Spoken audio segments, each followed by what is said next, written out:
Yeah, yeah. It was a little weird for me because I was sitting next to Biggie in the Peterson Automotive Museum that night when the lights came on.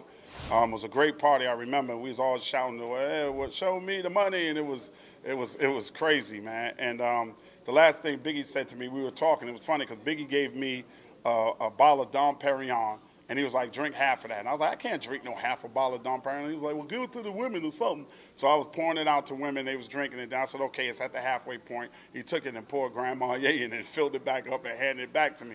So we're sitting there and we're talking, and Puff was out dancing somewhere, and the lights came on. The fire marshal said everybody had to clear out.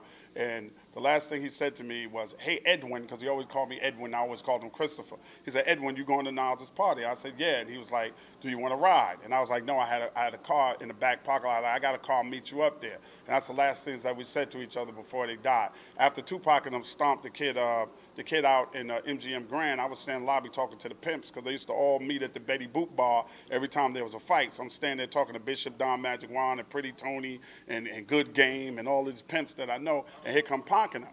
And Pac stops and, yo, Ed, what's up? What's good? I'm like, what's good with you, man? He's like, listen, we all going over to Suge's club because Suge had a club out there, but I was doing a gig with Chris Latimer that used to do a lot of parties after the fight. And he was like, yo, you coming over to the club? And I was like, yeah, I think I might come over there. But in my mind, I'm knowing this East Coast, West Coast crap is going on. I'm not going over there, be around all y'all, and y'all decide, hey, we don't like the East Coast. Let's beat Ed up. So I was definitely not going over there.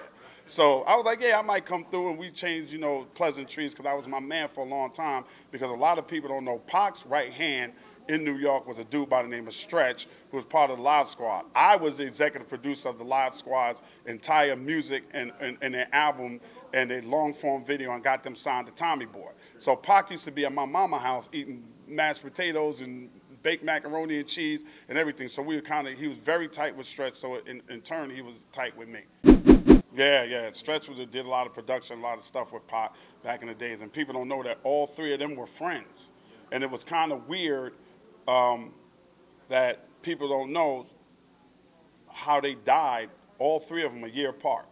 All three of them died just like back to back to back because Stretch got killed a year to the day Pac got, the shooting happened in the Quad Studios, and then Pac, and then Big, and it was just, it was, people think that yeah. Stretch has something. That is so far from the truth. Stretch's murder had absolutely nothing to do with Tupac. Tupac getting shot. Stretch's murder was street beef in Queens. That's what that was. It was beef that his brother had that carried over to him. Because Stretching was real live on the street, young thugs, gangsters, drug dealers, like for real. And I helped him clean all of that up, when he came to me with the music. So a lot of people don't know that, that those three guys were really good friends. And at one point, Pac and Big were really, really tight friends. Like sharing stories, sharing music, rapping together, all of that stuff. They were really, really tight.